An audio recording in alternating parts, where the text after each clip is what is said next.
Hello, early birds. I'm going to try to look at this on the back screen, and that's not going to work. Okay. Any of y'all ever find that camera management and looking at the camera in Zoom land sometimes gets challenging? Yep. I see a thumbs up from Jeremiah. You can relate to my struggle. Yep. I think it's on mute. Can you hear me? I can't hear you for some reason. I see you took yourself off of mute. It's not. Hold on. See. Hold on. Okay, hold on, Jeremiah. Let me see. That's to unmute. Okay, I think I muted you accidentally. Are you able to take it back off? Unmute. Can you hear me? There you go. Yes. I'm in. Okay. Hey, how are you? I'm good.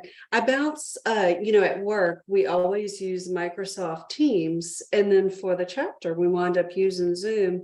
So there's occasions that the computer doesn't get the updates and I'll be on one platform or the next and I can't hear anything, or I'll be talking off of mute and others can't hear it. So it's it's just the struggle that we go through in the virtual world. So I have that same problem at my work. So every customer likes a different tool, a different platform. Yes. Everyone. And so I'm constantly like jumping from one meeting to the next meeting. I mean, and it's like, and then I do a lot of this. Oh, am I on mute? Oh, can you hear me? Can you not?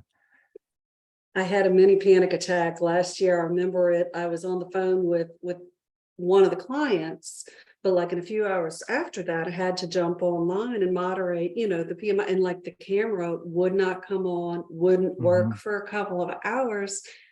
And I was like, how's this going to work? How am I going to pull this off?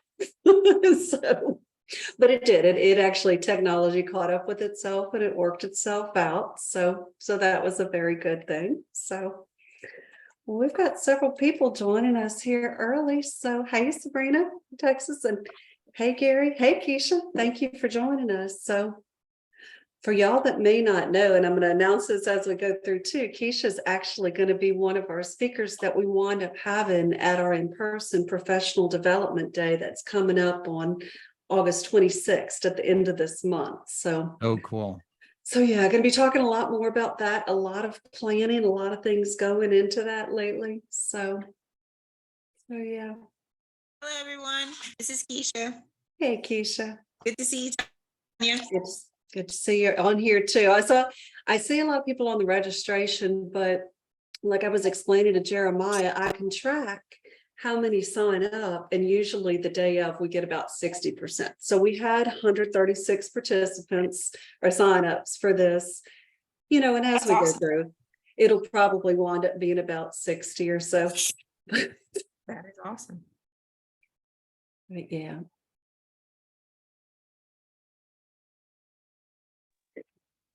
Hey, when I did a Teams orientation for new hires, and same kind of thing, I'm at home, I'm on Wi-Fi, and oh my God, I lost my connection right in the middle of the presentation. And thank goodness I have a partner, who was able to pick it up for me. But my God, I just feel like you just want to crawl into a hole and die. Or you've got other people in another room. It's like, how did they get into another room? And you got to pull them all over. When I took, I'm trying to think, I don't know if PMI had even offered the virtual option for tests. They may have before the pandemic, but it was during the pandemic that I decided to start studying for the Agile certified, the ACP. And we had kind of pulled out of the pandemic a little bit. So I was really, really, really hoping to get to a testing facility that was in person. And I wasn't able to do that, but I had like this crazy, maybe not so irrational fear that I was going to be in the middle of taking the test and that the internet was going to glitch and that I would have spent the money and then failed the test. And, luckily that didn't happen, but I've read stories about that, and I was always like, okay, I want to get back to the in-person testing. That just makes me feel more comfortable if anything happens with their computer, Yeah, it's those unknown unknowns, right? It's yeah. And it worked out okay, but it was just a lot of it was a lot more anxiety than I really was prepared for. Yeah. Yeah. I never even thought about that, because if you were taking the test during COVID times and online, if something went bad. Yeah. Well, and you're monitored too. There's that whole part that there has to be somebody proctoring the situation, and so I knew that from having to take, the PMP, and I knew how I had to prepare for that. Right. But I've heard some different stories about it, and I mean, some people's experience is good, and I mean, I think there's a lot of people too that, depending upon where they're located in the world or even in the United States, there may or may not be testing facilities that are close by, so some of them now are actually having to take those tests online and deal with that. Yep. So yeah. That's an interesting thought. Yeah. So And an additional stressor is something that's already got a little bit of suspense to it. right, exactly. Yeah. So I wanted to say hey to everybody joining us. So we're still early. We're going to give it to at least 5:40 for people to join. So, Cool. this part, and those of y'all that joined us quite a bit are kind of used to this chit chat in the beginning. So I'd love to open it up for any of y'all to hear what's going on in y'all's lives. If you're taking on new study initiatives, looking for jobs, or transitioning in jobs. So that's an open forum.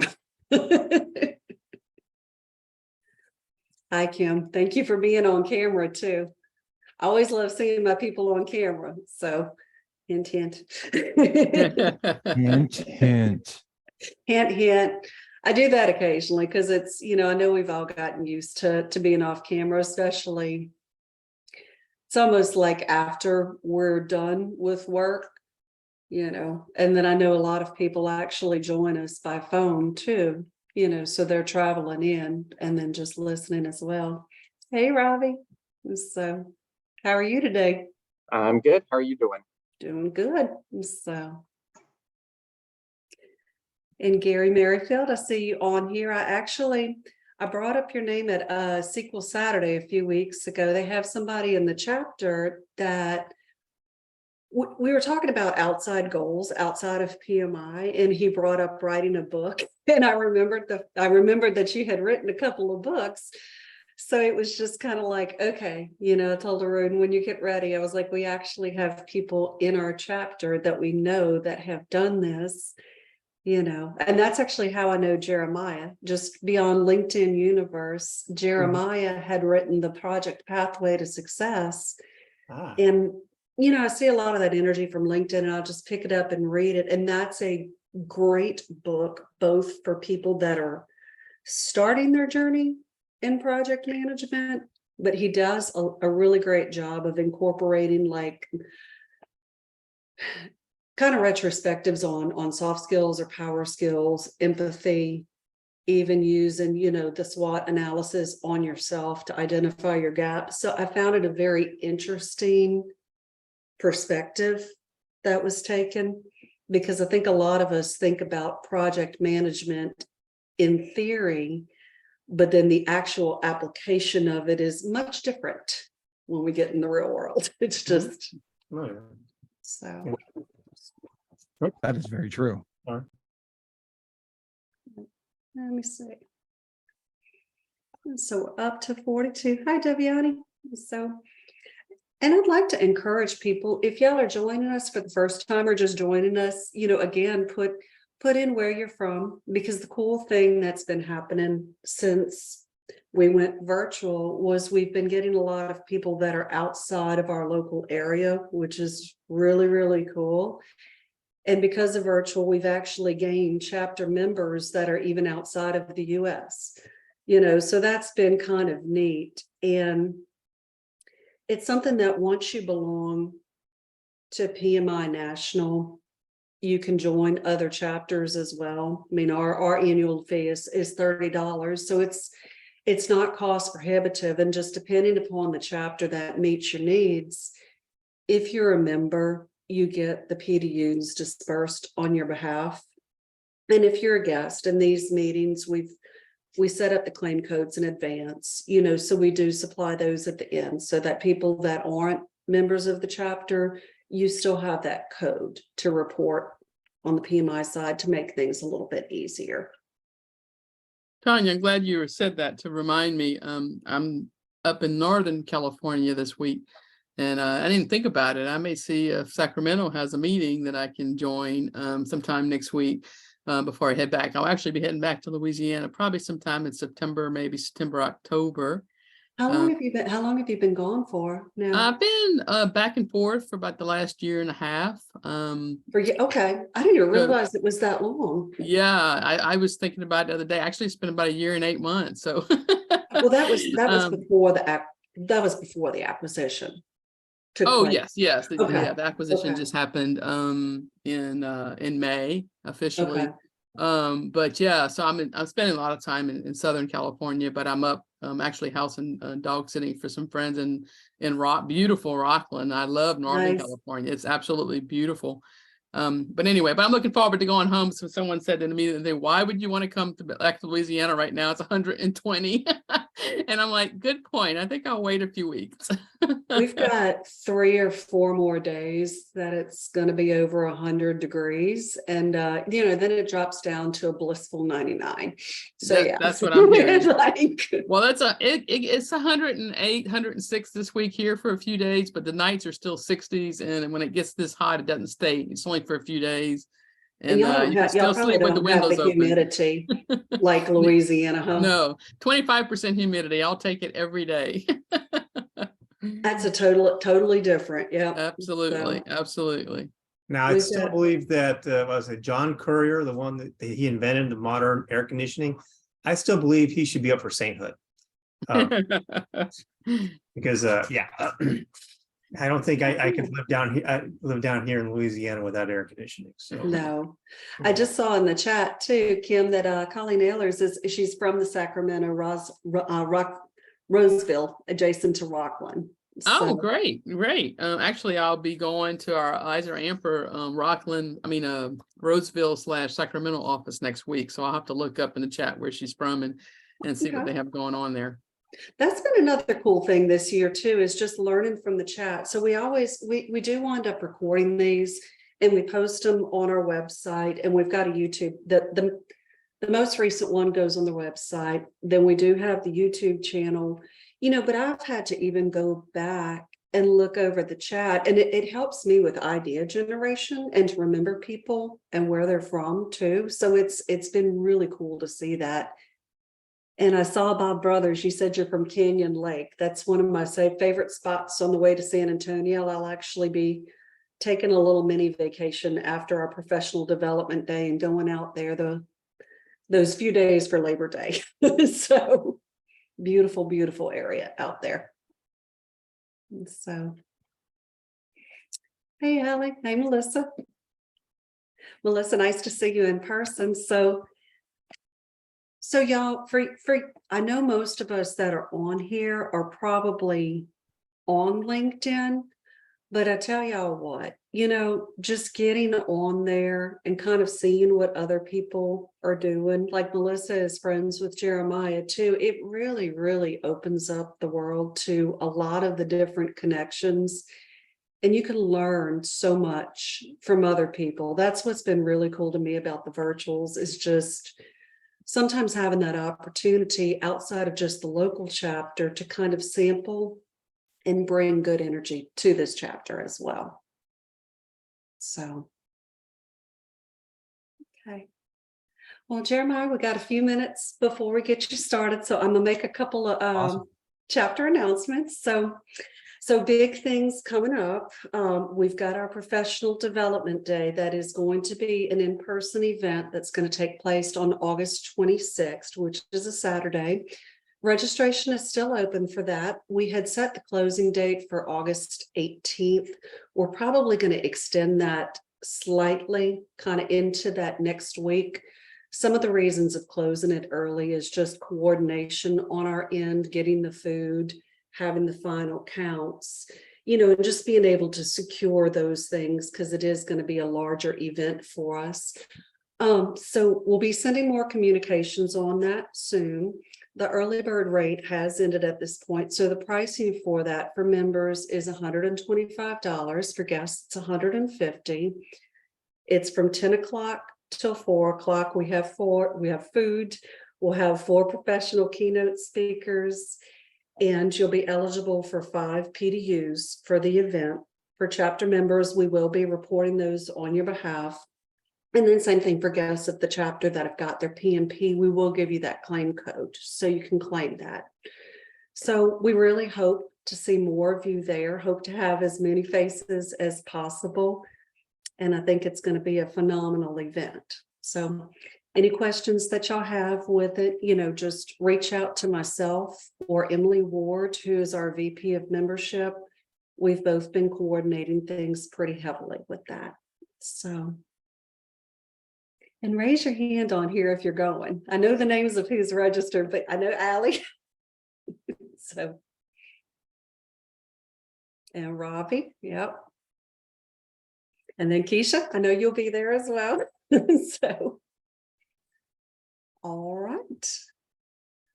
Well, it looks like we're up to 53, but just in the interest of time, I want to give Jeremiah enough time to present and leave a little time for questions and answers for him at the end, because I think there's going to be quite a bit after he goes through his presentation. So with that, I will turn it over to Jeremiah Hammon. Awesome. Well, thank you, everyone. Let me pull up my PowerPoint here.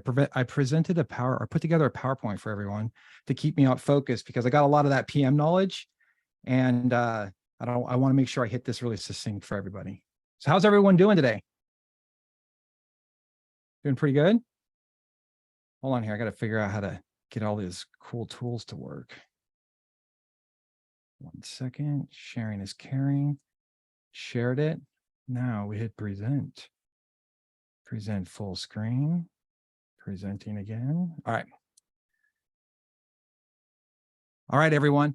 So my name is Jeremiah Hammon, and I'm here from Portland, Oregon. I'm a PMP, and I actually am now a program manager. I've been working as a program manager for Vigor Works down here in Portland for the last 1.5 years, which has been really fun.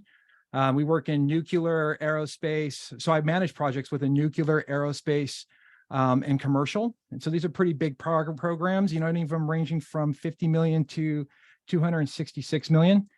I've been working on projects, and I'm actually a self-proclaimed project management nerd.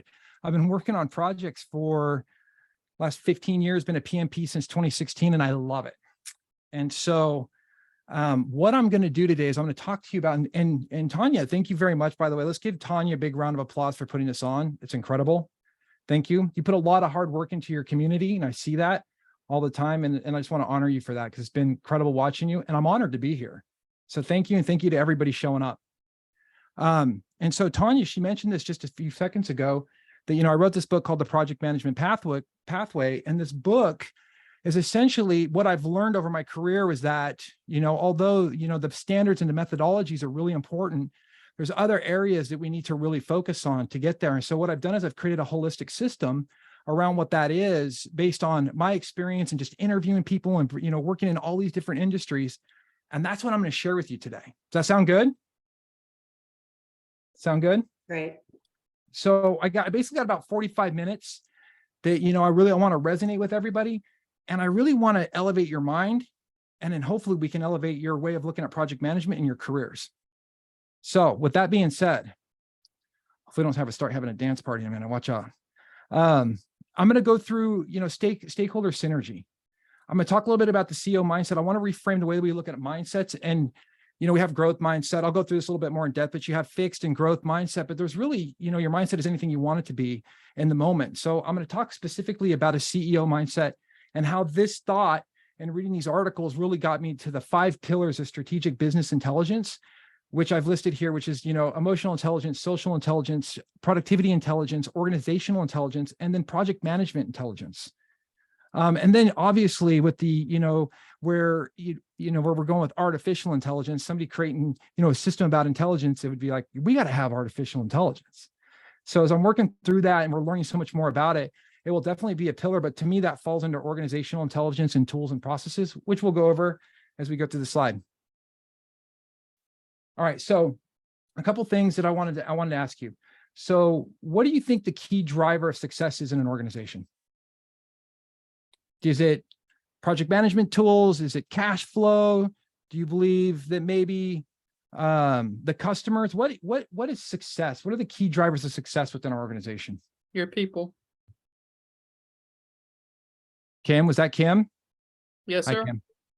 You are 100% right. People are the key driver behind success. It's every one of us leads someone, right? We as leaders within our communities and project management. And this is a big distinction that I've had that, a lot of us, and again, Tanya, you said this eloquently at the start, you said a lot of us think it's the methods and the methodologies that we're working on in project management is actually leadership because, 80% of what I do, and I've worked in a lot of industry, with a lot of different people, is organizing and coordinating action with people and getting them to be motivated. And when they're not motivated and they're not feeling successful and they're down, everything goes with it. We feel that, emotions are contagious. Emotions are what really, emotions, they attract more emotions. People attract likes attract likes. And so I found that people are really the ultimate advantage, and leaders are the ultimate advantage in organizations. We have to raise everybody up, but it's also the due diligence of everybody to have that leadership mindset, and they can raise each other as well. And so I believe leadership is something as a role that we all use. We all lead, we all manage, and we all follow at some aspect of the world. And so it's a big distinction to understand that if we can motivate, then we can help each other. We have better, if we're all motivated at a higher elevation, then we can collaborate. And that's where true innovation comes from. And innovation, to truly innovate, you have to come from a creative mindset. I mean, this is where where strategy and problem solving, they intersect. And one of the number one problems we all see to make that successful is communication. And so in project management, we talk a lot about stakeholder management. How many of you here have your stakeholder management processes? You love them, you've got them. We know the good, the bad, and the ugly. And how many of you follow it religiously? Like you get up whenever you're at work, you understand each one of the levels of authority of your stakeholders, where they're at on the org chart, what level of authority, what level of power. Do you all have that? Do you look at that normally, regularly? So one of the big things that it's understanding the level of power has been one of the things that really tripped me up in my career, is understanding like, who do I go to when I need something, and making sure that you get their buy-in whenever we're making big decisions and planning.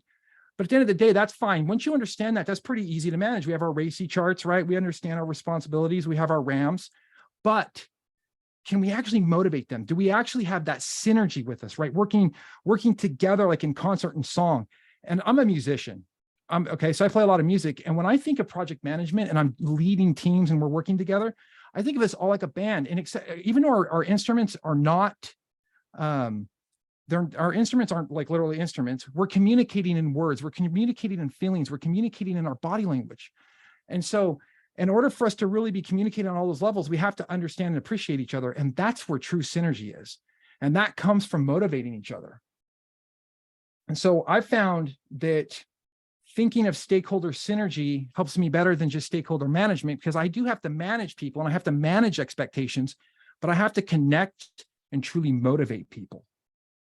How many of this resonates with you? Does this resonate with other people?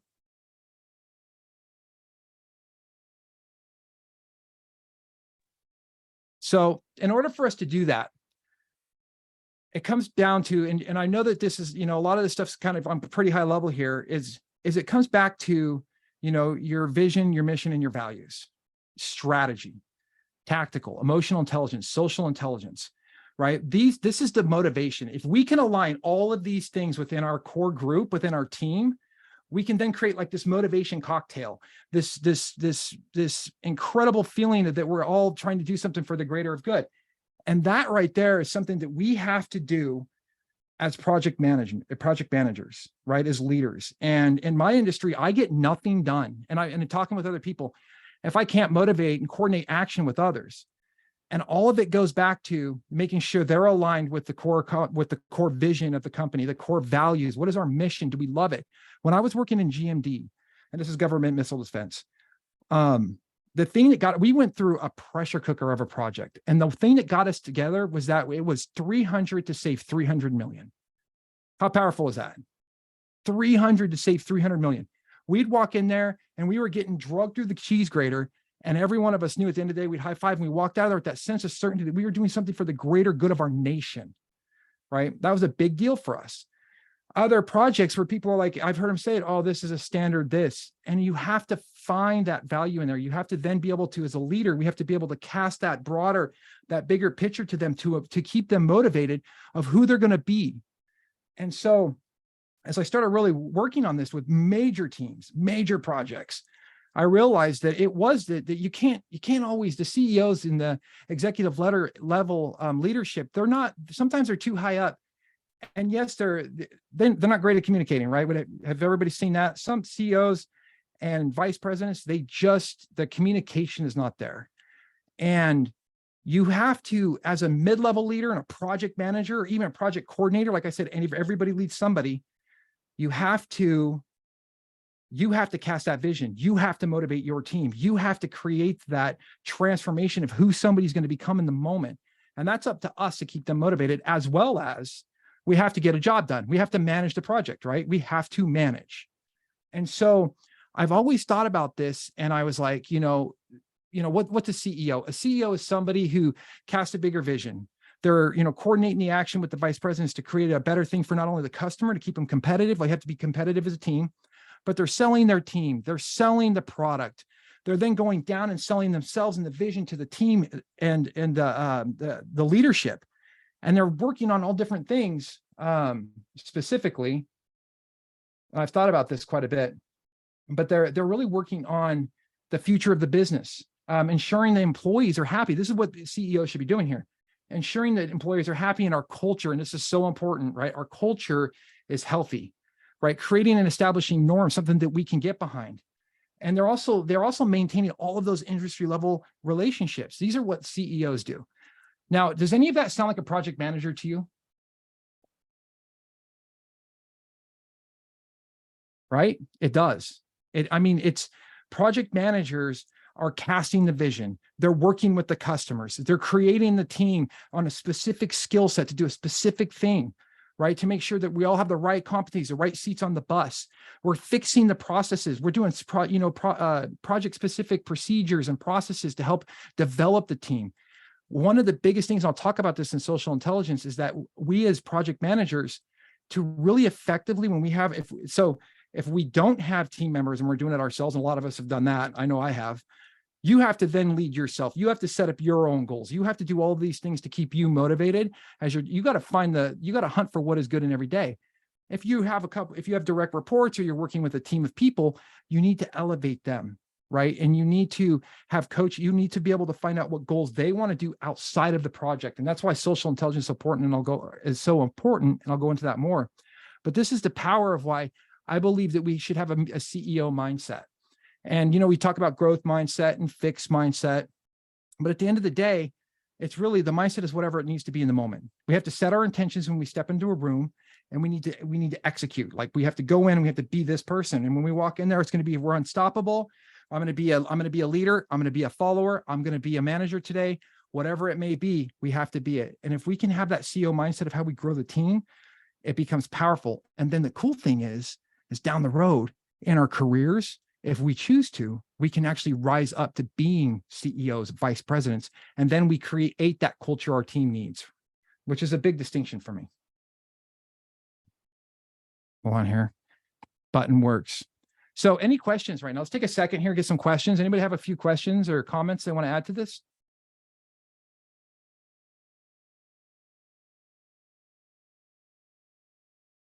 I have the music in my head.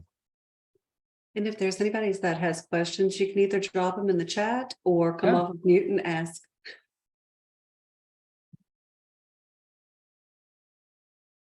Let's look in the chat, see what we got going on really quick. We've got, Okay. I'll So- jump in. Okay. You know, when you asked the question earlier about, do you think about your stakeholders and who you're going to go to for what? And I'm working on a project right now, you know, we're 3.5 years in, and I gotta say, I've gotten really lazy about that. When you bring that up, I think, yeah, I don't think about that pretty much ever anymore. And it has come back to bite me here and there. So I think that's a very good point of keeping that at the forefront for the greater success. awesome. You know, one thing that we do, Colleen, is that when we get in these long projects, we start feeling complacency, or not, I'm not even saying that, I'm just saying we start getting in the battle rhythm of the project. One of the things that we can do is whenever we have to make a decision, we just have to have that little checklist that we pull out every time and say, who's the right people that need to be here to help make these major decisions? Because as project managers, you know, we own scope, schedule, and cost. Like, in my opinion, we own the scope, schedule, cost. I've got risk, resources, and quality. And I make those really big executive decisions at the end of the day on how we're going to move those forward. But when we get into scope and we're dealing with the finer granular details, and it's something that's outside of my technical norm, that's where I have to go into being a follower. And I need to make sure that I'm grabbing the right seat on the bus to bring them into the room with me and saying, hey, let's have that. But if I try to make that decision on my own, and I've felt this as well, it bites me. Or what happens is it delays my schedule even more, because once they come into play, the stakeholder shows up and they're like, hey, you know what? You forgot me. I'm pretty important. And I'm going to put a stop to this whole show while we figure it out. Have you seen that? Yep. And so they have a lot of power and they can do that. And then you're delayed. And so it's a simple checklist that you can keep for every time you have to have that decision-making power that, you know, is outside of your technical ability, is so powerful. And I've been working with PMs in my facility right now. And that's one of the things we've been really working on together with the junior PMs, and it's been working well.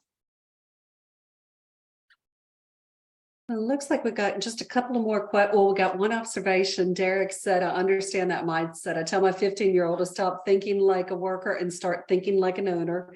Should tell my team the same. And then Tori had a question.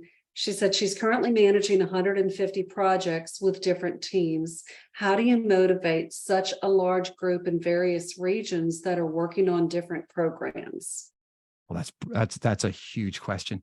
So we have 150 projects, if I heard that correctly, and 100. And in how many different teams? How many team members do you have? Direct reports do you have working those projects? I'll come off mute. So I want to say probably for each region, I have about 20 or so individuals. So I have like the East region and the Central region. So I have about 20 that are reporting to me for the Central region and about 15 to 20 that are reporting to me for the East region. So a total of like 40. 40 direct reports. Yeah. And they're completely separate. When you say regions, is it same product, different product? How does it work? In some cases, it is the same product. Like for instance, we have an antenna splitter deployment, which is like a device we're putting in facilities. And then on another program, it's something totally different devices, different equipment. Now, is that whole program itself, all of the different equipment, different team, but it's still under that umbrella, all of them are working the same product? No, so we have two different programs. So some are working underneath one program, which is for the antennas, and then the rest are working underneath like our RFI projects. So it's two different programs. And then within the RFI, you have two different teams there because one deployment handles like our big iron equipment, and then the other one handles like our networking side of the house. This is an interesting challenge. So what have you been doing? So I've just really been kind of like listening and getting their feedback to start with, just to ensure that I'm providing them with all the information that they need. So whatever I can do to like help them. I am, trying to motivate them as they finish tasks and things like that. But with so many, it's kind of hard to keep track of what everyone is doing at the same time. So I feel like I might, not be engaging one group as much as I'm engaging the other, depending on the project at the time. So that's kind of where I'm at right now. I would like to maybe get more, because I can kind of tell sometimes some weeks they're like, really engaged and motivated. And we may have one week like that that's really great. And then the next week is kind of like they're falling off. I have to reach out to them more. They're not as attentive. So just kind of wanting to keep that, that engagement and that motivation consistent.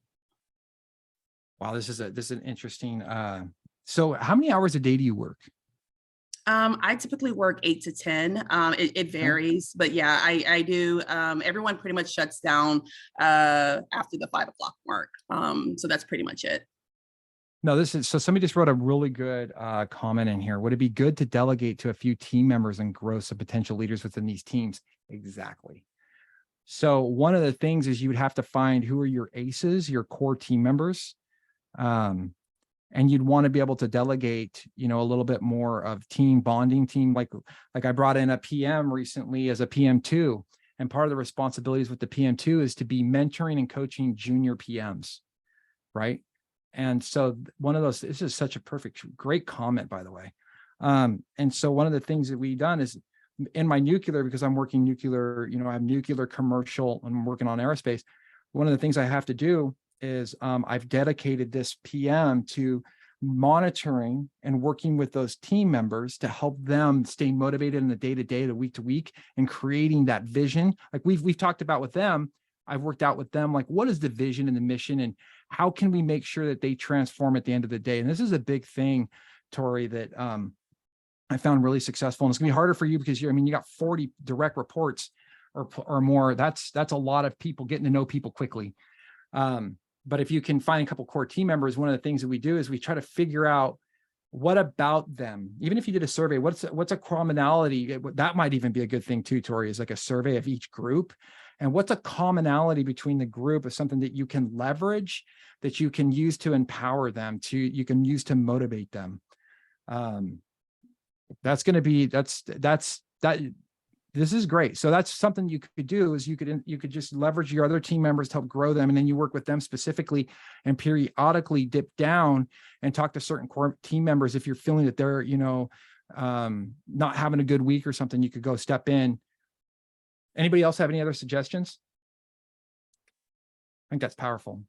Yeah, thanks. That is great. And definitely like the comment as well about delegating. That's awesome. That is, it limits your time having to go so far in the week. That's a lot of people if they're not feeling right to try to manage all those expectations. That's why I was curious how long you're working, because if you're working a lot, it would be you're getting overworked, right?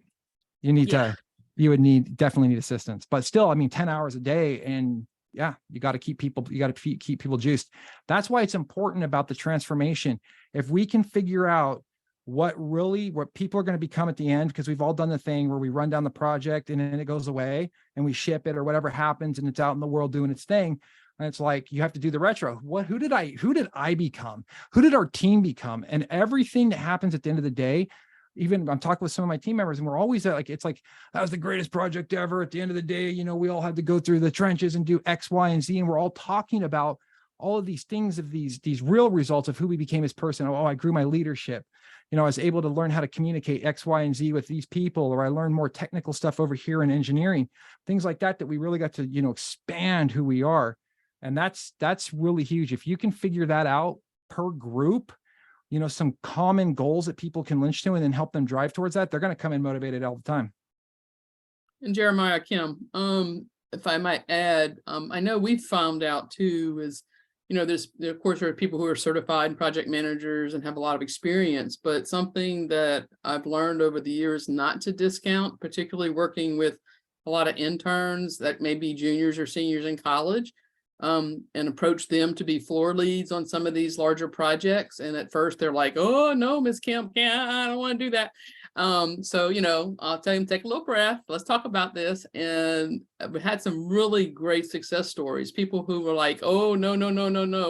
And within a few months, they were actually leading our OCM for the project, for our weekly trainings and what have you. So I think at different levels, not only your project managers, experienced ones, but It's a way to introduce them, even if they don't stay per se in project management, they get a taste of it, they get that skill set. And then it makes them a valuable, even more valuable team member when you have to pull in people from different groups, they understand the mindset. So I think it pays dividends. Don't discount anybody's little bit of experience or a lot, welcome them all in. Leading with an empty cup. That's how we learn, right? Different perspectives. That's awesome, Kim. Thank you for Absolutely. that. Thanks, everyone. Tori, that helped? Yeah, for sure. And it's even Awesome. generating new ideas for me. Like I'm thinking of ways now. So this is really awesome. Thanks, everyone. Awesome. Awesome. All right. Well, good to move on. Should keep moving. Uh-oh. What do we got here? The chat's in my, okay. So, oops.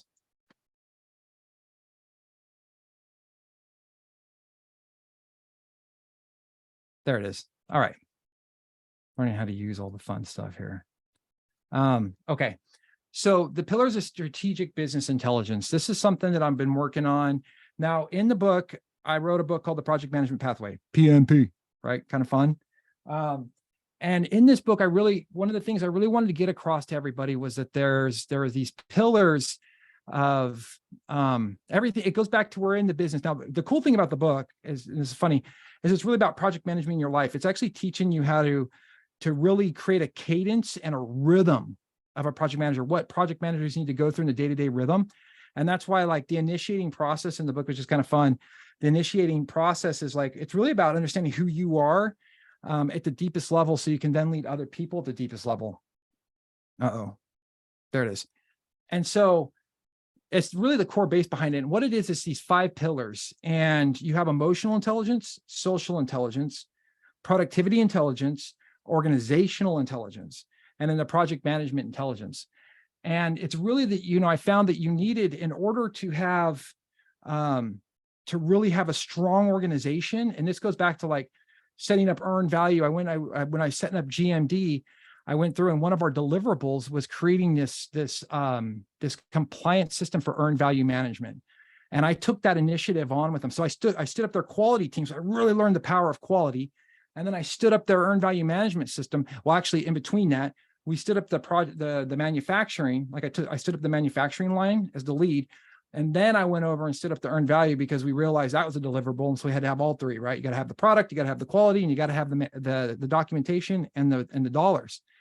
And going through that event, I got to work with some of the top consultants in the United States. We brought some top people in to do this. And some people would arguably say in the world, and I leveraged them for I was like, what a learn. And I got to tell you all this. If you're ever working with consultants and they come into your industry, everybody write this down, leverage them. Do not think of them as a bug.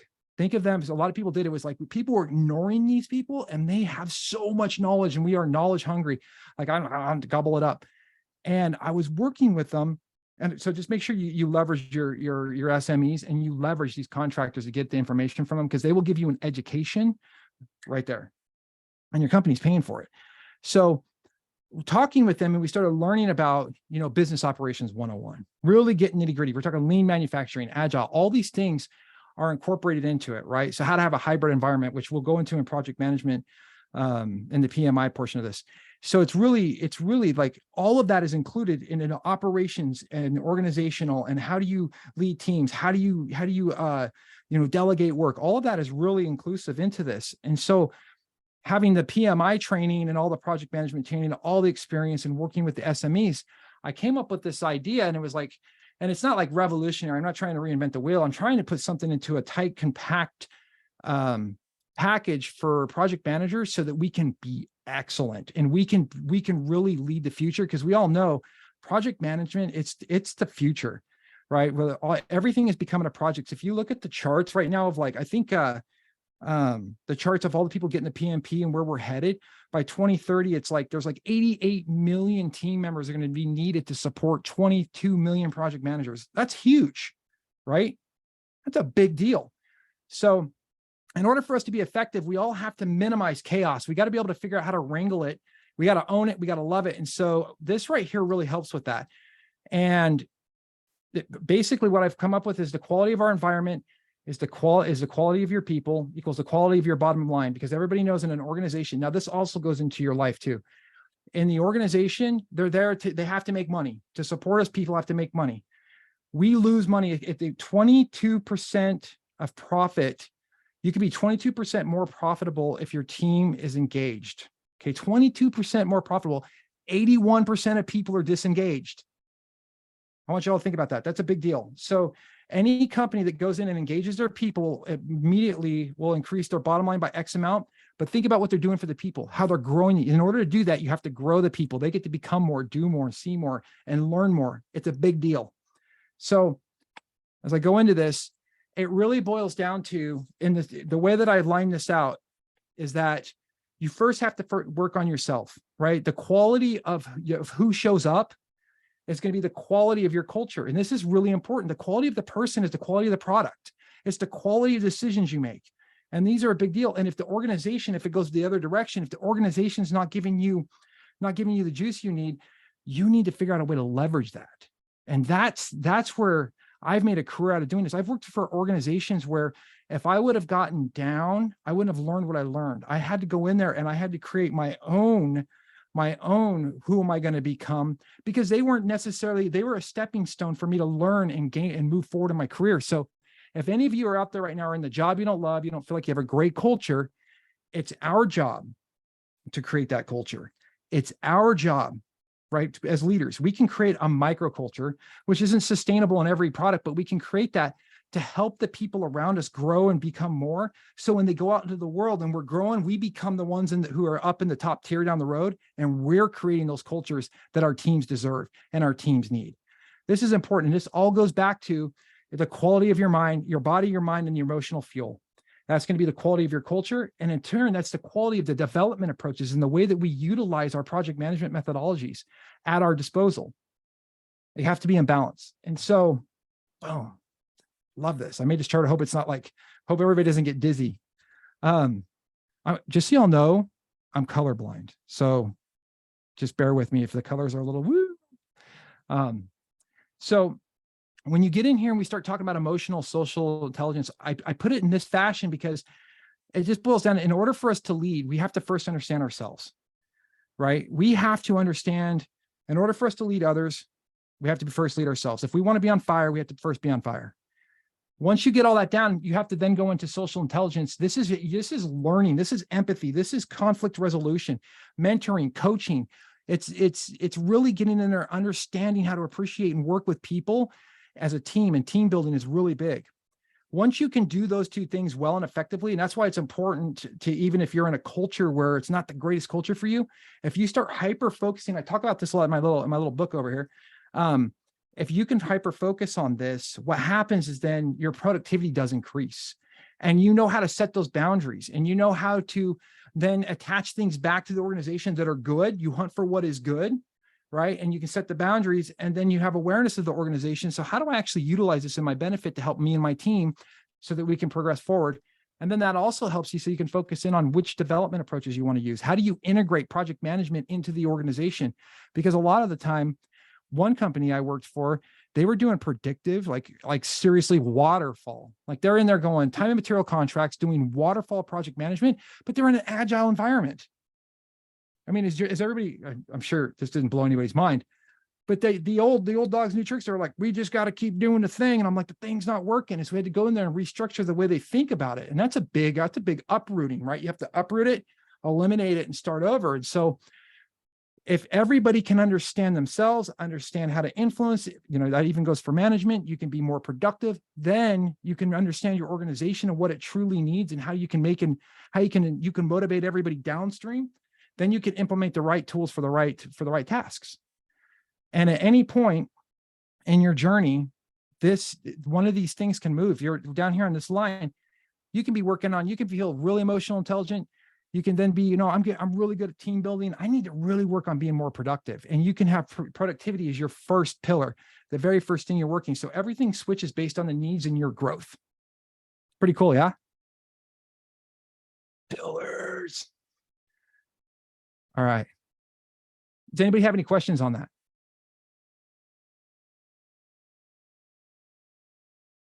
I just want to make a comment. I believe that so much. And I think too, I think even after the past couple of years that a lot of us have experienced, it's easy to fall into apathy and a lot of the habits that may have existed before things went really, really haywire. Some of us are probably struggling to get back in line, but I think it's a very important message to understand that if you're not getting the fuel that you need from an organization, it is important to find that within yourself and try to be grateful and see the bright side of things, because otherwise things are not going to change. So I think that's an important message. Yeah, Tanya, that's huge because, we've all had we've all been always looking for the next carrot, right? And chased it. And we've always been looking for the next big thing. And when we get there, they say the grass is always greener. And then we realize that the grass is still the same color. And we're like, well, why is everything the same? And so you have to start looking back. Well, what's changed? What was the only thing what's changed? Well, everything but me. I didn't change. And so if you're the common denominator in all these situations in your life that are not working for you, you got to figure out a way to make it work for you. Right. And that's important. And so that's one of the biggest things I see in project management. And this is huge. And when I go through this, I work in a really, really high ball, like pressure cooker industry, and we have to do some amazing things. And one of the things that the team they have to show up every day to make the big decisions. And they need to be their best. And when they're not, the dollars are so big. The decisions are so radical. The people that depend on them are so huge that when we start making these, like if we're not in a good state, we cost people time. We cost people lots of money. We make $100,000 mistakes by making a bad decision. We can make $1 million mistake by showing up and having a bad day and being kind of flippant, right? And so one of the things with us as project management, how I work with my project managers, we got to hunt for what is good. And I got that from the Navy SEALs and the Army. Right. They're always like, they're big. They're like, hunt for what is good, because they're dependent on the people next to them everywhere they go. Trust is one of the number one things that we can have in the organization. Right. We have to trust each individual person. If we don't have that, then we start falling down and the dominoes fall over. And so each of us have to trust the person to the left and trust the person to the right when we're on the field to play, getting things done. And project management requires us to have that resilience and social intelligence. And it's doing the homework. We as project managers have to do the homework. We're responsible for so many things. As you can tell, in project management, I'm like project manager for life. I love it. I think that they're doing incredible stuff. So, all right, we're going to move on. Any other questions? So what I'm going to do, I'm going to go into each pillar just quickly. And maybe give a couple of tools and we can talk through it. So the very first one is the pillar of emotional intelligence. How many here would say that they're emotionally intelligent? Where's that chat? Let's blow up the chat.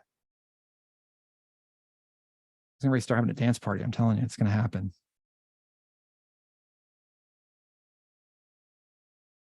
On a scale of 1 to 10. Yeah, scale of 1 to 10. Yeah, is critical.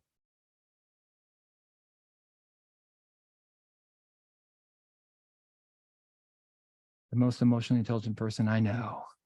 Melissa Chapman. I am the most. Melissa, how are we doing? She's down here in the same neck of woods I'm in. All right. So emotional intelligence is about understanding who you are, how you react in certain instances, right? Being emotionally intelligent is knowing how you are in the moment, how you react in the moment, period. So it's emotionally aware of yourself. And then it's emotionally, how do you regulate yourself? How do you regulate your emotions? Now, we've got a lot of 7s and 8s in here, which this is great. 9s, people that are like solid, and that is incredible. So that means that the stress levels that we can make decisions, people are 7 or 8s and 9s, can be in the highest stake conversations, and they are their best when they're at their worst, because emotional intelligence is exactly that. You can be your best when you're at your worst, meaning that you might have low HRV. If anybody knows what that is, it's heart rate variability, meaning your body's full of inflammation. You're stressed out. It's been a long week. Things aren't going right. And somebody comes in and tells us have to make a big decision, and you have to radically focus. You have to change your state in the moment and be able to say, okay, we're going to make this decision right now. And you have to make it at a level 10. That's emotionally intelligent. So people who've got the 7, 8s, and 9s, that's incredible, because that's what it really means to do that. And this is why I split off social intelligence from this. And also Daniel Goleman, I believe he did the same thing, was he started working later on in his career around, emotional intelligence is really the art of who you are in the moment and how you react to things in the moment, the heat of the moment. And so social intelligence is really like, now, how do we now talk and motivate and handle conflict and have problem-solving techniques, things like that. So let me just go to my next little slide here. How does this help PMs is a good question. So emotionally intelligent people can, like I said, be their best when they're their worst. So what happens is, one of the cool tools, and this is something that, if you all write this down, this is really cool. You have to be able to do automatic thought control in real time. So as a PM in my industry, one of the things that happens, like I said, we can lose up to $100,000. We can lose up to $1 million. I have a lot of people who have to come and deliver the bad news. Now, I have people who are also not emotionally intelligent. And so when they come in, they're not hunting for what is good. They're there to drop the bomb on you and leave, and they get really frustrated. And even though they don't want to, it just depends on their stage of development or where they're at in life. They still come in and they just mouth vomit on you, and their energy, they can be huge. And we have to, as a PMs, we have to sit there and be like, okay, let's work through this. And that's really important. We have to then know how to regulate automatic thought control, ABCs. What is the activation? What are my beliefs? And what are the consequences if I'm triggered by this, right? And it's a big thing that we have to work on. And then by understanding that, we can then set ourselves up to regulate the thermometer for self-regulation. And the pillar of emotional intelligence to me is what I think makes a project manager is the difference between an incredible, outstanding, a project manager that stands out versus somebody like a junior PM who's just in the realm, is going to be the amount of stress that they can take in the heat of the moment and not react inappropriately. Have you all seen this happen in some junior PMs, or any of it happened to you recently? It's happened to me recently.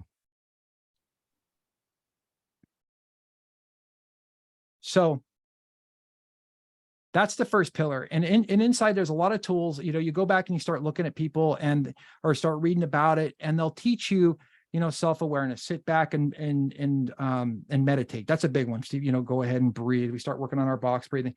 And I think all that's really good. But for us project managers, it's all about being in the heat of the moment. How can we counteract our counterproductive thoughts in the moment? How can I handle these high stress situations in the moment? How can I show up in the right state with the right frame of mind in the moment? That's what emotional intelligence is. That's how I describe it, and how I've learned it, and how I'm teaching it to my team. And we're getting better results because in high stake situations, those high stake conversations with CEOs and the people, we show up at that right level to always make that strong decision and and we have to be our best when we're at our worst. Any questions on that?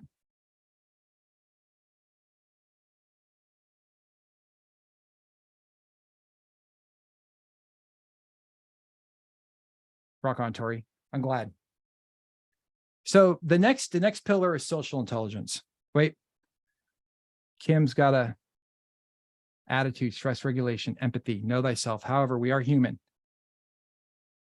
And that is the important thing about it, right? So in Scrum, when we do Scrum, we do our retros. You do the same thing with yourself, right? We sit back, we say, man, I kind of got really freaked out today. I kind of told that person off today. If you can go back and think about the thoughts, what was the act? What triggered it, right? What was the active? What activated it? What were the thoughts? And what are the consequences of having those thoughts? That right there, that ATC tool is so powerful, because anytime you have that and you do your retro, you can say, oh man, I really need to work on here, because we have to take responsibility for our actions because we control us. And so, and we all fall down. We all do it. No matter how high you think you are in the totem pole of emotional intelligence, we all lose it. And one cool tool, and everybody look this up, is heart rate variability.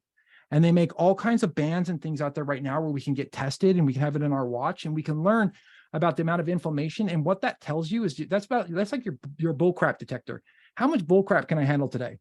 And if you know that, you can now self-regulate yourself and say, I need to, certain people, certain situations, I need to try to avoid them. Or if I see these things coming, I need to be more vocal about it. It's powerful. And that comes into the social intelligence piece, right? How do we communicate these things when this self-regulation? How do we actually communicate these triggers to our team members and these things as we're working through it? How do we create teams that are socially intelligent? That's a whole nother, ball game. Is how can you as a leader, if we're the leaders and we're developing our team all the time, how do we create a socially intelligent team, an emotionally and socially intelligent team, right? And we all know that there's different, we all have different personalities, right? Whether an introvert or an extrovert. I'm in the middle, just so you know. Like you would think that I'm like, woo, right? Because I kind of come off as energetic. Well, I'm talking about something I'm really passionate about. So of course I'm going to come off pretty excited. But for a lot of the time, I'm kind of in between. Sometimes I really like that space. I like my alone time. I like to be away. I don't want to be bothered. And I get to deep in thought. I'm more of the guy sitting there. Other times, I can be super excited. I can be the extrovert. What do they call that? Does anybody know? The half and half? Ambivert. Introvert. Yep. Introvert recharges alone, but you can be outgoing. Exactly. So the pillar of social intelligence is really learning like tactical empathy. It's really where, how do we develop it as big? So has anybody ever heard of tactical empathy? Chris Voss. Chris Voss is incredible. So what he does, he's one of the #1 negotiating, We didn't never split the difference. Is that the same guy that wrote? Okay. You're familiar? Yeah. I've got the book. I need to read the book. Never split the difference, but yeah, I'd like to learn more about tactical Empathy. Tactical empathy. Okay. It's so cool because he really sits down for a minute. He teaches you how you can't always be, because there's different stages of empathy, right? They say there's 3 of them. And you can't always be, like the cognitive empathy, you got emotional empathy, and then there's both. And you can't always, sometimes you're just not, you just got to be in the moment. And he teaches these really cool things to use for hostage situations, to be able to understand somebody quickly and efficiently, to be able to get them to coordinate, to move action. And so we can learn that as project managers. There's tools out there that we can learn. If we are an introvert, we just got to get to the thing. We don't really want to have the conversations.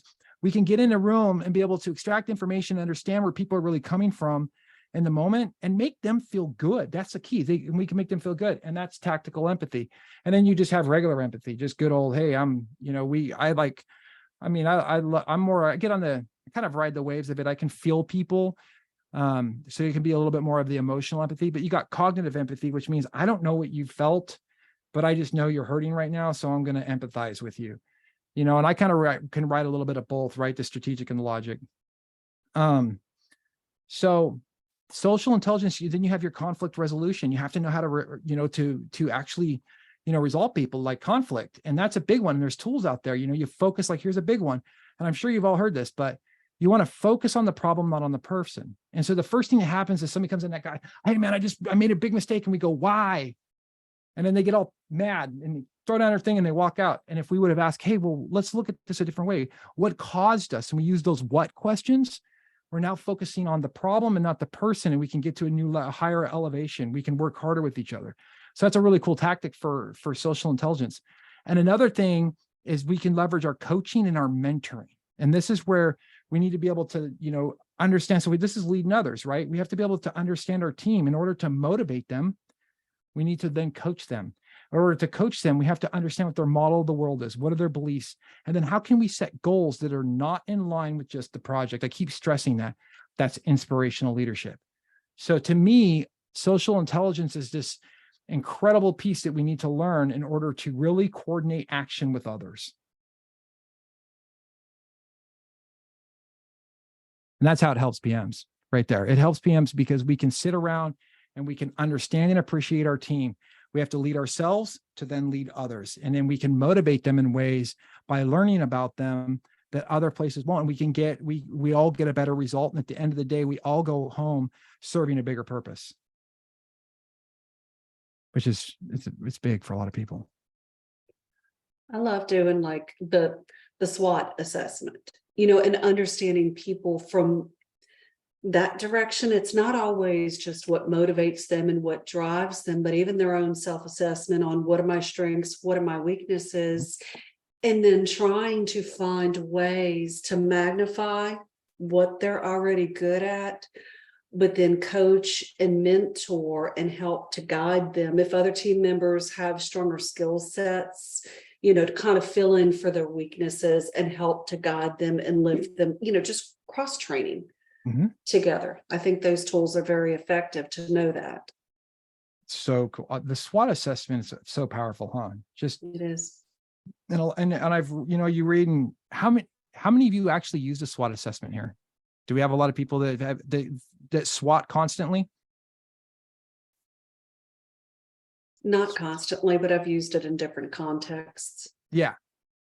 Right. I mean, think about the power of that. It's like your strengths and your weaknesses, your opportunities and your threats. And whenever we're making big decisions, what's our strengths? How can we leverage what we're good at?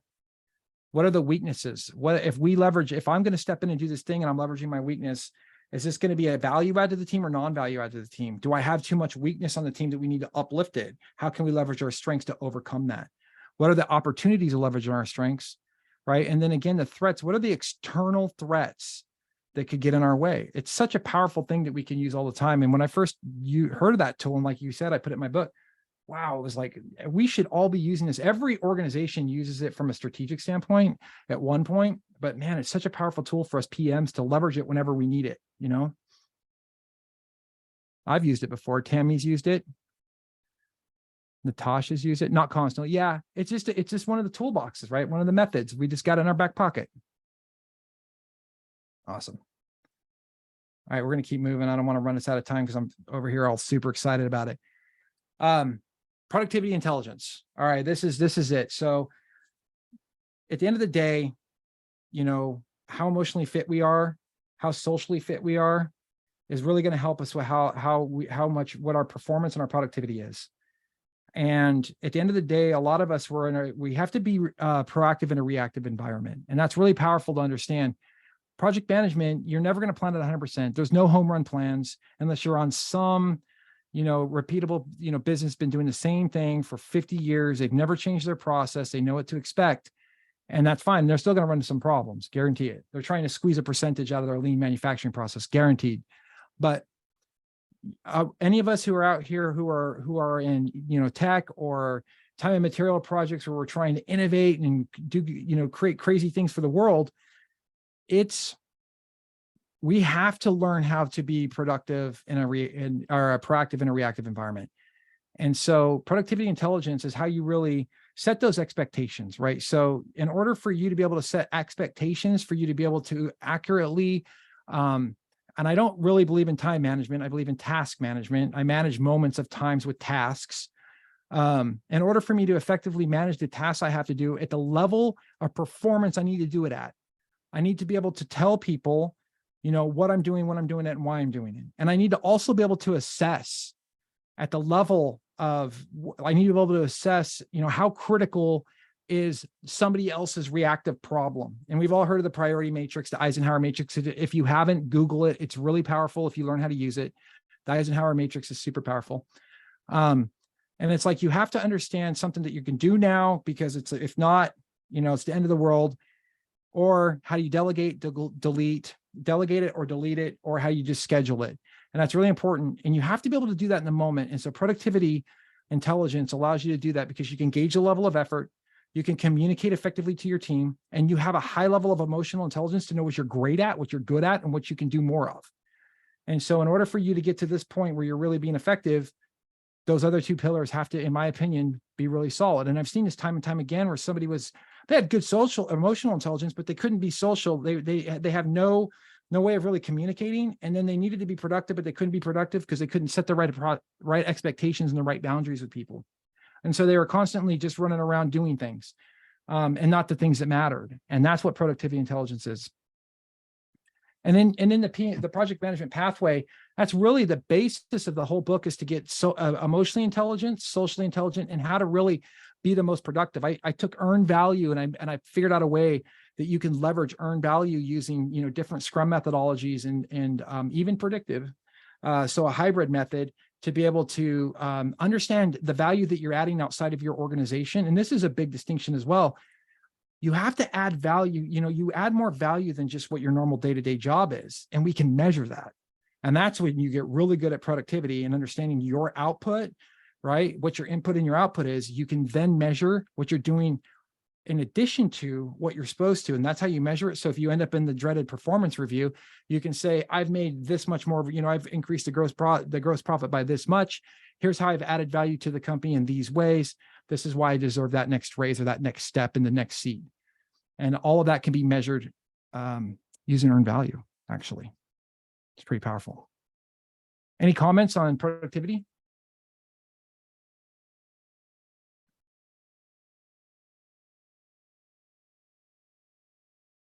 I like that task management, time management. Absolutely, Tori. It's really about understanding what we have to do in moments of time. What we focus on, we get, right? Where we put our attention has to matter the most. Attention is the superpower. All right. So the pillar of organizational intelligence. Why is this important? Once you understand, I mentioned this earlier, and I'll go quick because I really want to dive into the project management piece. Once we get into the emotional intelligence and we're self-aware, and we know how to self-regulate. And I wish I knew how to spell. Look at that, emotional or operational. I spelled that wrong. Once we understand those 2 points, we can then understand the organization. We can become self-aware of the organization. How do our values attach to their values? And I was saying this earlier, if we're not in line currently, like if we just got a job and we truly don't know our values and we don't know those things, as you go back through and you start working on emotional intelligence, part of emotional intelligence is understanding your values and your beliefs, your model of the world, who you are, your identity, how you identify, and what beliefs you need to get rid of. And the same thing happens for the organization as well, which is really powerful. So once you get these other core components down of who you are in time and how you can communicate, and then how you can be most productive, you can understand how that serves the benefit of the company, the organization as a whole, how you can add more value, how you can increase that, and then how you can manage that yourself better within the organization, and then start moving up and figuring out how you can strategically move yourself up within the ranks of the organization if you choose to, if they have a hierarchy, and you want to do that. And a lot of people, and I hear this time and time again, is that they don't understand why the CEOs made decisions. They don't understand why the VPs are making certain decisions they're doing, because they're thinking at such a granular level. They're not thinking about the big picture, right? Like, what are we doing to serve the society? How do we serve our customers? How does the company's processes and procedures all, flow into the processes that we're trying to upgrade? Or what new initiatives are we taking on to grow our business because we're at a different stage of development within the business? All these things are really critical to understand. There's stages of development in people, there's stages of development in businesses. And if any time you're stale in any one of those areas, you have to then go through it, or you're going to stay below, you're going to be stagnant, right? And you can end up going and you start decreasing. And so a company has to make those decisions. And if we don't understand where they're at, then we can't make decisions to help them or help ourselves and see if we want to even stay within the organization. Organizational intelligence is powerful. And it's all about your culture. Bottom line, it's your culture. Any questions on organizational intelligence? Look at that dog. It's a cutie. All right. And then the pillar of project management. Once you understand all of those things and you're empowered and you can motivate your team, we then get into PMI, right? Project management intelligence. How can I leverage development approach, integration? How do I how can I use these different, I'm just going to jump into this really, watch out for the color blindness here, but how can I use these tools, right? How can I use predictive? How can I use agile? How can I leverage WBSs, all the Kabans, all the different development approaches to be able to create the best process for our team, the best, to maximize the efficiency of the project and for the best development approach for the project? How do we do that if we don't understand all these other things? How can I solve the complex problem, with certain projects if I'm not in the right state? or I don't know how to leverage my stakeholders. I haven't created synergy. I don't understand the skills of my team. I don't know who to go ask. How can we leverage these tools and tactics efficiently if we don't understand all of those things? Do you have a question or an observation? I noticed that, and this may be from earlier, from the emotional intelligence piece, but Derek has his hand up. Derek, I just wanted to ask if you had a question, or if the hand raise might have been from when we were raising our hands on emotional intelligence earlier. Yeah, I just forgot to put it down. Thank you. Okay, I just wanted to check. Thank you. Got my hand up. So really, all of these things lend themselves to going back and being able to, leverage what the appropriate development approach. And so in my experience and everything we've worked on, I've seen organizations where, like I said, where we haven't been able to implement the right tool at the right time. We don't have the right systems for the right kind of projects. And if you're doing lots of different projects all the time, it's really important to you always have to grow as project managers. We got to be constantly growing. But at the same time, once we have all that knowledge, how do we implement that if we don't understand how it really fits into the core competency of what our customers are trying to do in our organization? And so the pillar of project management intelligence is one of my favorite because it gives me all my tools and my systems and my tactics to go out and do the problem solving and really building out the project. It's like you take everybody's information, you get to put it into something that we get to track to, right? I mean, that's really what it is. It's the management piece, but it's also the most powerful. And I think it's the core of the business. And it's not just paper. It requires all of these things coming together and synergy to be able to create the product, the result that we're all looking for, not just for the customer, but for ourselves as well. And you can use this in real life for anything that you do. And then the AI piece, just really quick. Something I'm working on, but right now, artificial intelligence is really going to help project managers so that we don't have to bang out all of those processes and procedures by hand that take hours. AI can help us do it if we know how to prompt it correctly. And down the road, it'll be something I'll be going more into. So really, that's all I have for you all. Does anybody have any questions or comments? And if you're interested in my little book, I got my little project management pathway here, which is really cool. And it's a book that basically just takes you down the journey of the pillars of project management, helps you understand yourself at the deepest level, and then teaches you how to be really productive in the moment, leveraging cool tactics with earned value management, as well as, different methodologies of adaptive and predictive. And it's a journal. You get to journal your life away, 90-day project. We do have a couple questions that came through in the chat. I'm going to answer one of them right quick as it relates to the chapter. And then we've got the other one out there. So the claim code to get the PDUs for this, for those that are guessed the chapter, is going to be C106, C06, X0P. And I'm going to type that in the chat as well. And for those of you that are members of the chapter, it is going to be reported on your behalf within 3 to 5 business days. And then I think, let me see, Colleen had a question on what intelligence is the most important, and do any of them have more impact, if bad, than others? So for me, it goes back to emotional intelligence, in my opinion, is the most important thing that we as people can have, because we can only control one thing, and that's ourselves. We don't control anything else. So we control ourselves and we control how we react to situations. If we can master emotional intelligence, then we can, everything else it opens up the world for other things. You understand your triggers, you understand who you are and how you want to act. You can actually set your goals and achieve them. Emotional intelligence really helps you with understanding and achieving goals. So in my opinion, and then I would say that emotional intelligence is the biggest one, followed by social intelligence. You learn those two and your whole world will open up to do whatever you want to do. It's been a life changer for me.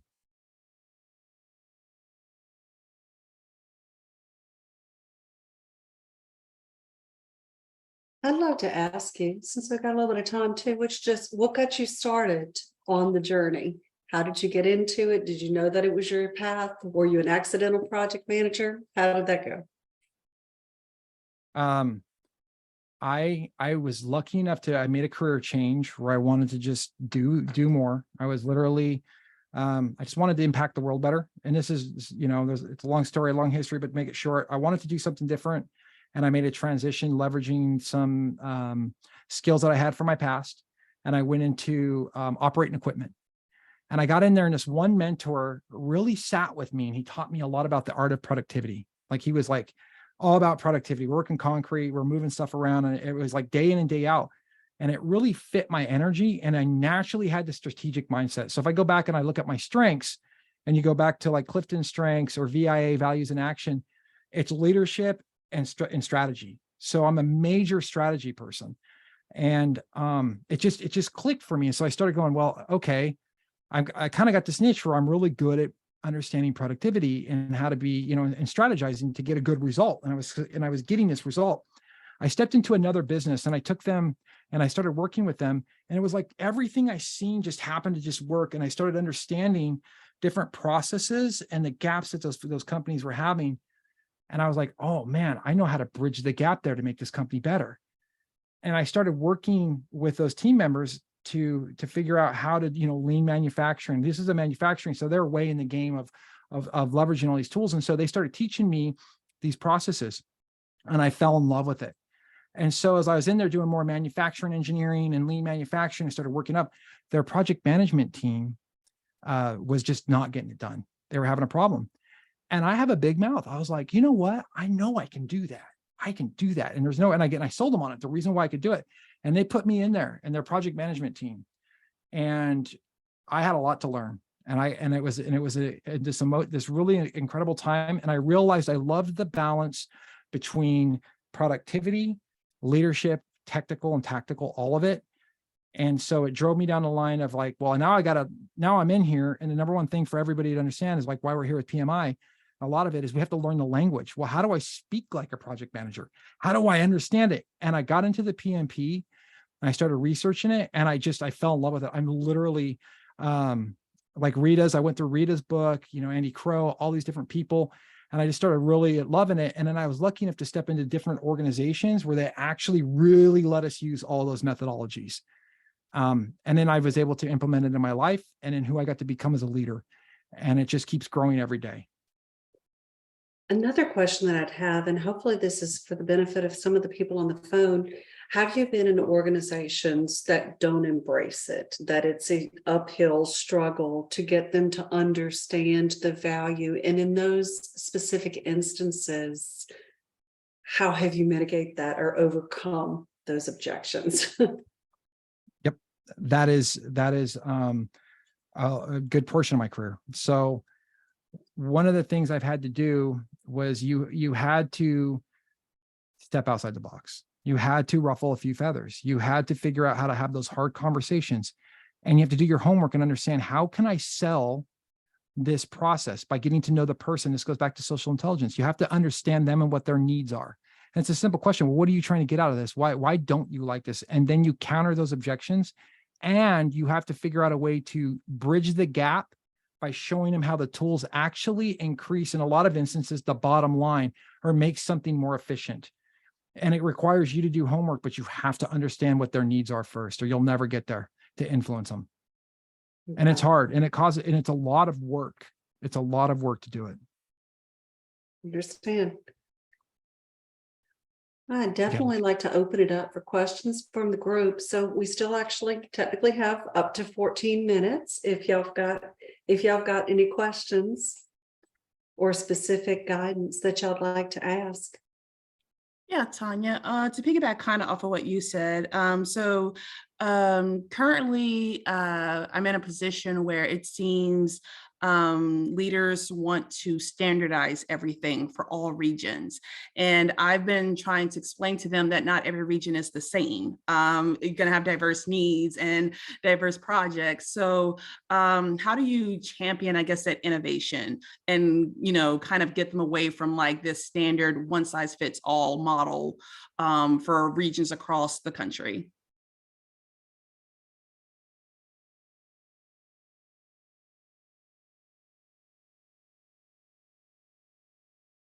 I think that was to Jeremiah, yeah, I'm sorry, Okay. yeah. That's okay. Oh, yeah. See, this goes back to, yes, every company wants to standardize their processes. And I've lived that. And it's hard because if you have company, I mean, you can have base procedures of, certain things like communication and things like that you can leverage. But if you have a different product line, different stuff, it requires a different set of processes. I mean, you can standardize it to the department or the division, but you can't. It's never going to be one size fits all. What kind of success did they had doing it so far? That's a good question. Have they had any success? No, none at all. And they're trying again. So in this particular realm, it's the way that we track project progress. So they want everyone to use this standard like Excel sheet tracker to track all the progress for all projects. And then they're saying the fields can't be changed, but the fields that are currently there don't provide all the information for the different programs. So it's like, you kind of have to bend the rules. I've been a bit of a rebel, and I'm willing to fall on that sword because my team that's actually working on the projects needs this information, and I have to provide it to them in this tracker. So that's kind of been my battle lately, is how do I get leadership to understand that, hey, this is a great effort, but it's not that one size fits all model. I've dealt with this so many times. It is hard. You have to show them where the gap's at. And if you're talking about KPIs and we're saying, hey, performance reporting over here, the only way you're going to get the same kind of reporting performance reports is if the input's the same, right? Input has to be the same across the board, which means if everybody's not inputting the same stuff and you're looking for different performance, it's not going to work. It doesn't work that way. Man, I wish I understood a little bit more about it, but it goes back to you have to show them where the gap is, the difference, the delta between the two. In order for me to get you what you need here, you have to have this input. This input is not in our current process for the base company, for the SOPs. So if you would like that, then we need to add that in addition to, so that you can get that input, which then might not also facilitate this group of people because it's a NA, right? It's not applicable. So it goes back to having to sit down and put together the right presentation to show them. Okay. Thanks. Hey, Tori, this is Kim. Something else in listening to what you were saying is, would there be a couple of the areas you're talking about that you could kind of, go to your leadership and say, give me an opportunity with, say, this group and this group, and let's see how this goes, or, see what we can do, and use it kind of just as a springboard.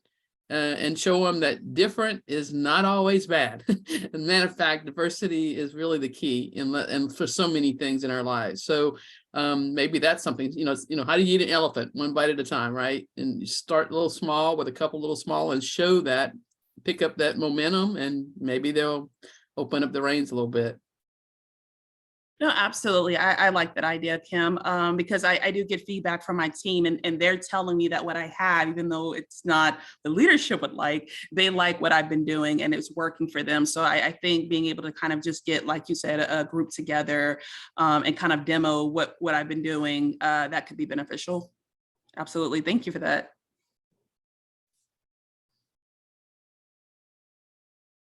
Hi, this is Mohit from Wichita. I'd like to share one experience that I'm having. I recently joined the company about a month ago to enhance their PMO. And the best guide I have found is using the PMBOK guide version 6. I just realized that it is a guide how to set up your projects. So we are just using the projects, creating charters, WBS, Gantt chart, all the way through. But one thing what I just realized, that the company was very eager to adopt PMI, PMP. So as part of the process, I'm also training them to become PMP as they're setting up the PMO.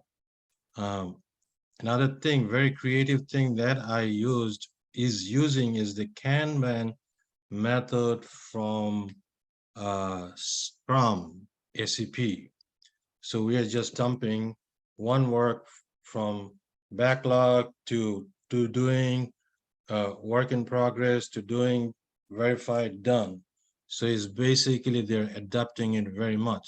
So they know pretty much what's in their work to-do list. And the PMO is going to govern as well as support. So I found that the stakeholders are very adaptive to it, and the guide is like world class. So nothing can go wrong with that as long as you tailor it to your company. Oh, one more thing. First thing I asked this top management is we need your executive support. If you're with it, we're gonna go for it. And he gave 2 thumbs up. That was the key. The rest is smooth flow. Thought I shared that experience with you. That's awesome. Thank you. Right on. And I'm glad to hear that too. I know you and I talk a while, so I'm glad to hear you found a good new company too. So, Thank you. and so those of you that may not know Mohib actually serves on a PMI chapter board as well for Wichita, Kansas. So that's, again, one of the cool things about virtual is just connecting with other PMI leaders as well, and people that are in that industry. So, with that, I do want to thank all of you for being here tonight. And I really want to thank Jeremiah for taking your personal time to come out and to educate us and put this together. I thought you did a phenomenal job. I love what you covered. Love the book, and I still need to go out on Amazon. I owe you a review on that because I know that that's very important to authors, is going and supporting and putting the comments on Amazon as well. I do. I appreciate that. Thank you so much. Thank you, everyone. It's been a pleasure. You're welcome. So, and only other updates, just a reminder about the PDD at the end of this month. Next month's virtual is published on our website. I think that's going to be September 12th, and it's Natalia Fisher, she serves on the Dallas PMI board. She's going to be talking about the importance of quality feedback. And we will also have an in-person on September 20th at Portobello's in Baton Rouge. So we appreciate y'all and looking forward to seeing those of you that can make it at the PDD and seeing y'all soon. All right. Y'all have a good night. Thank you. Bye-bye.